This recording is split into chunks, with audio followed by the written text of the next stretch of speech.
डुमरियागंज में लगभग 15 दिनों से एक मामला चल रहा है। फागू प्रसाद की समाधि या फागू शाह बाबा की मज़ार। आज उस मज़ार पर प्रशासन ने बुलडोजर चलवाया। तो बहुत बहुत स्वागत है आपका हमारे चैनल में। बहुत बहुत शुक्रिया आमंत्रित करने के लिए, इस मुद्दे पर बात करने के लिए।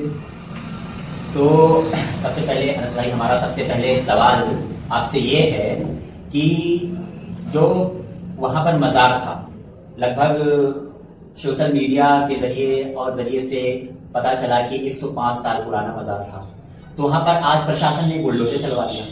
तो इसको आप किस प्रकार से, किस नज़रिए से देखते हैं इस चीज़ को? देखिए, जहाँ तक फागू बाबा की मज़ार की बात की जाए तो वो तकरीबन 105 वर्षों से वहाँ पर स्थापित था। हिंदू मुस्लिम सभी की वहाँ पर आस्था थी, सभी का वहाँ पर विश्वास था और तकरीबन हर बुधवार या बृहस्पतिवार के दिन उस मज़ार पर लाखों लोग, हर महीने लाखों लोग उस मज़ार पर जाते थे। तो उस मज़ार की आस्था बहुत बड़ी थी। लोगों का मानना था कि वहाँ पर कोई भी व्यक्ति जो परेशान हो, जो शोषित हो, जिसका काम नहीं हो रहा है, उस मज़ार पर जाता था तो उसकी मनोकामना पूरी हो जाती थी। तो हमारे हिसाब से हमारा मानना है कि उस मज़ार को ध्वस्त करना ये बहुत बड़ी गलती है, बहुत बड़ी नाइंसाफ़ी है उन जायरीनों के साथ, उन आस्थावानों के साथ। सुनने में आ रहा है कि वो कष्ट और डुमरियागंज से माननीय विधायक सैयदा खातून जी ने कहा था कि हम इस मामले को लेकर कोर्ट कर जाएंगे। तो पश्चिम की ज़मीन थी, वहाँ पर आस्था 105 साल की थी। आप इसको किस नज़रिए से देखते हैं?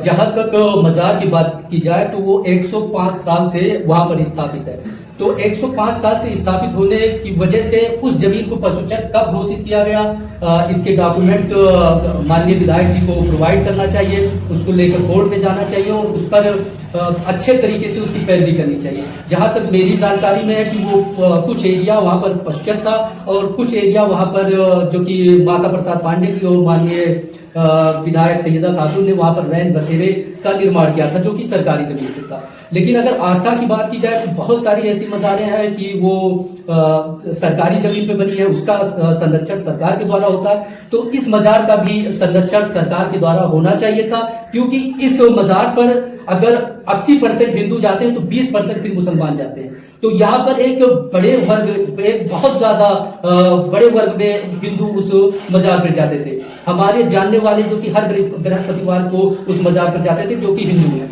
तो उनकी आस्था यहाँ पर भी चोटिल हुई है। उनकी आस्था भी यहाँ पर इस ध्वस्तीकरण के द्वारा उनकी आस्था पर चोट किया गया है। डुमरियागंज से माननीय विधायक सैयदा खातून जी ने कहा था कि अगर मज़ार के साथ कुछ भी गलत हुआ तो हम मुस्लिम समुदाय की आवाज़ को लेकर कोर्ट तक जाएंगे। तो क्या वो कोर्ट तक गई थी या आप या मुस्लिम समुदाय के साथ अभी तक उनका क्या सहयोग रहा है? इस बारे में हमें थोड़ा जानकारी आप दीजिए।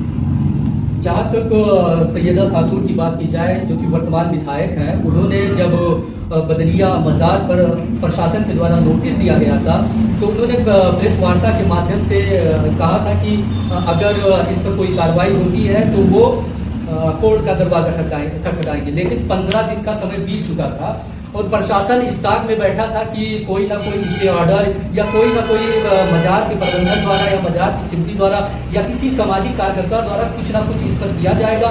तो उसका जो है वो इंतजार कर रहा था। लेकिन माननीय विधायक जी ने आश्वासन देकर यहाँ के मुसलमानों को, यहाँ के जायरीनों को, यहाँ के आस्थावानों को ठगा है। उन्होंने 15 दिन का समय मिला था, तकरीबन 15 दिन के समय में वो कोर्ट का दरवाजा खटखटा सकती थी, लेकिन उनको राजनीति करनी है, उनको राजनीतिक लाभ लेना है।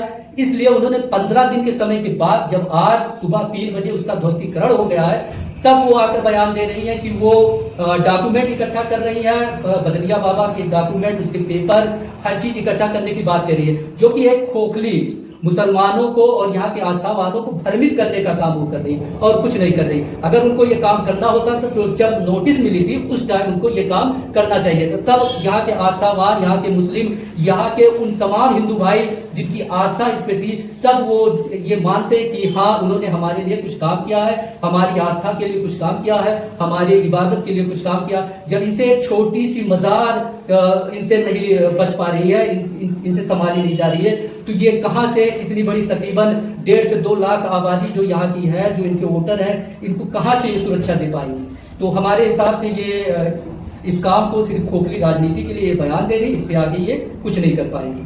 जैसा कि आपने बताया कि सैयदा खातून माननीय विधायक जो हैं यहाँ की, वो कोर्ट तक जाएंगे डॉक्यूमेंट इकट्ठा करके, तो क्या लगता है आपको कोर्ट तक जाने के बाद वहाँ पर मज़ार बनना संभव है, या फिर ये भी एक आश्वासन है या खोखली बयानबाजी? आप इस बारे में क्या कहना चाहते हैं? देखिए, मजार ध्वस्तीकरण के बाद विधायक जी पर बहुत ज़्यादा प्रेशर हो गया है, जो कि सामाजिक जो धार्मिक कार्यकर्ता है या जो धर्म से जुड़े हुए लोग हैं उन पर बहुत ज़्यादा प्रेशर है, और उस प्रेशर की वजह से वो तो अब कोर्ट तक जाने वाली है, क्योंकि पहले उनके ऊपर वो प्रेशर नहीं था, लेकिन अब ध्वस्तीकरण के बाद तमाम मुस्लिम संगठन और तमाम समाज से जुड़े हुए लोग प्रेशराइज कर रहे हैं, वो प्रेशर में है। वो राजनीतिक लाभ के लिए भी प्रेशर में आ गई है, और उसके बाद सामाजिक तौर से वो प्रेशर में है ही। लेकिन अब वो अगर डॉक्यूमेंट इकट्ठा कर लेती है तब तो वो कोर्ट में जाएंगे। और जहाँ तक मेरे हिसाब से मानना है कि क्योंकि मैंने तहकीकात किया है कि वो पशुचर की जमीन है, और पशुचर की जमीन पर अब कोर्ट फैसला वही देगा, क्योंकि वहाँ पर बनना अब हमारे हिसाब से अब मुश्किल है, क्योंकि वो पशुचर की जमीन है, वो सरकारी जमीन है, उस पर किसी भी तरीके का मजार बनना या किसी भी आस्था का स्मारक बनना अब मुश्किल है। सोशल मीडिया के माध्यम से हमने एक पोस्ट देखा जिसमें लिखा गया था कि अगर वहाँ पर दोबारा मजार बनाने की चेष्टा भी की गई तो वहाँ खून की नदियाँ बनी। इस सिचुएशन में अभी आज प्रशासन ने उस पर बुलडोजर चलवा दिया। इस सिचुएशन में ऐसी बयानबाजी क्या ठीक है या गलत है? आपकी राय इस पर क्या है? देखिए, जहाँ तक सोशल मीडिया की बात की जाए तो अधिकतर मैं सोशल मीडिया पे रहता नहीं हूँ, लेकिन जहाँ तक अगर ऐसी बात इस डुमरियागंज में, जो कि गंगा जमनी तहजीब सिखाता है, लोगों को आपस में भाईचारा सिखाता है, लोगों को आपस में रहने के लिए सिखाता है, एक थाली में खाने को बताता है, तो इस तरीके की बयानबाजी यहाँ पर हो रही है। यहाँ पर इस तरीके की बयानबाजी की कोई जगह नहीं है। यहाँ की जनता, चाहे हिंदू, मुसलमान, दलित, जितने भी लोग हैं, वो आपस में रहना जानते हैं, आपस में खेलना जानते हैं, आपस में हर चीज़ करना जानते हैं। तो डुमरियागंज में इस तरीके की राजनीति की कोई जगह नहीं है। जहाँ तक जनता की बात की जाए तो जनता यहाँ की एकदम शांत स्वभाव की है।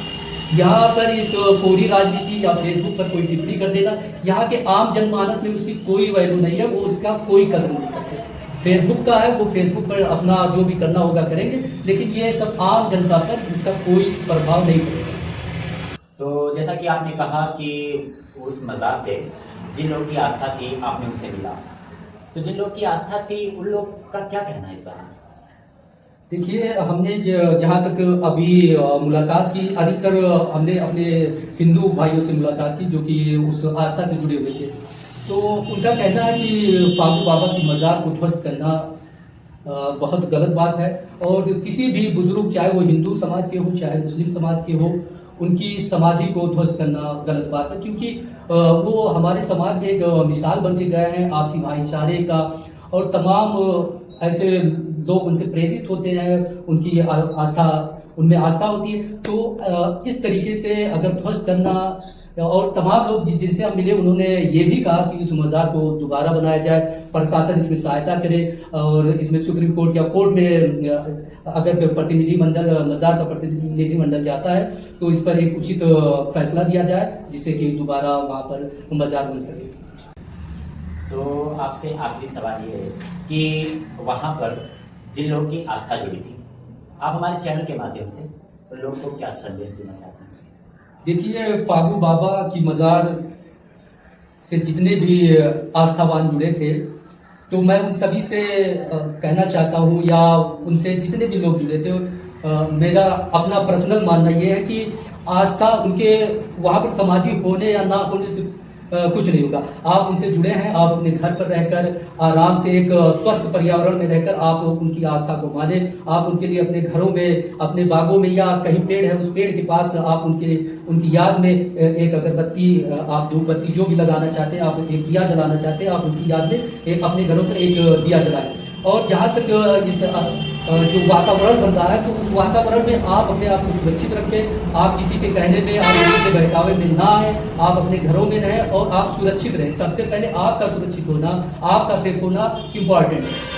मेरा आप सभी से कहना यह है कि आप अपने घरों में रहें, आप सुरक्षित रहें, आप अपने काम से काम रखें, और जो मामला है ये कोर्ट में जाएगा, और कोर्ट जो फैसला देगा उस हिसाब से आप लोग काम करिएगा। तो ये थे डुमरियागंज विधानसभा क्षेत्र से समाज सेवी मलिक अनस भाई। आपको ये इंटरव्यू कैसा लगा और मलिक अनस भाई की बात कैसी लगी, कमेंट बॉक्स में ज़रूर बताएं। और खबरों के लिए देखते रहें TV24 न्यूज़ एजेंसी।